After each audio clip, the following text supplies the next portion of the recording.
Alright, let's say you wanted to build a table that looked like this. Well, normally I'd tell you too bad because you're breaking rules. Remember that whole the column has to be the same width all the way down rule? You'd be breaking it here. But there is kind of a cool way that you can get this done. I bet you could build a table that looked like this, right? And you could probably build a table that looked like this. Well, then at that point, all you have to do is take this second table and put it in the first one. And now you got a table that looks like that. It's called nesting tables, and basically the way it works is you build tables separately and then you put one inside of the other. Now, here's the only thing though. Normally, you don't want to have to mess around with making this table the same exact width as that cell. So here's a trick. What you do is you make the nested table, the one that goes inside, 100% wide. So it'll take up 100% of whatever it's in.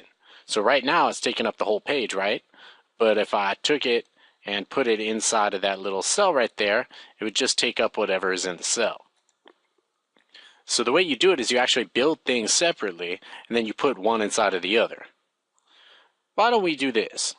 We'll take a table that looks like this, and we'll put another table in it so it looks like, well, if you can build that, you can build just about anything. The whole trick is just figuring out the puzzle of which tables to put inside of which. Luckily, I kind of already have one here, but it's got some stuff in it. So where it says David, I'm going to write table 2 goes here.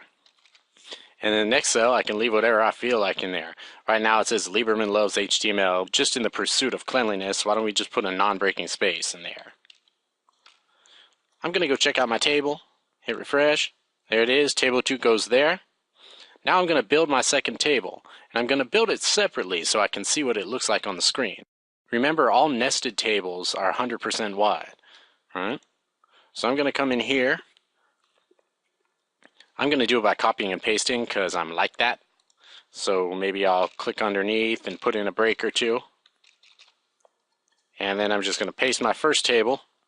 That's got one row with 2 cells in it. But really what I need is 2 rows with 1 cell each. Because remember, we're kind of building something that kind of looks like this. Alright? So I'm going to build my nested table. And it's only going to have 1 row in it. It's only going to have 1 cell in it. I'll just put the letter A in there. Get rid of the other cell. And I'm just going to copy the whole row. Copy. Paste. I do need to make sure that the widths are correct. I don't even need a width because I only have 1 cell there. I'm going to save and go refresh and check it out. So here I've got one that is basically taking up the whole screen, right? Alright, if you want to go ahead and build in that sub table, I'll leave mine up here for a second. Go ahead and feel free.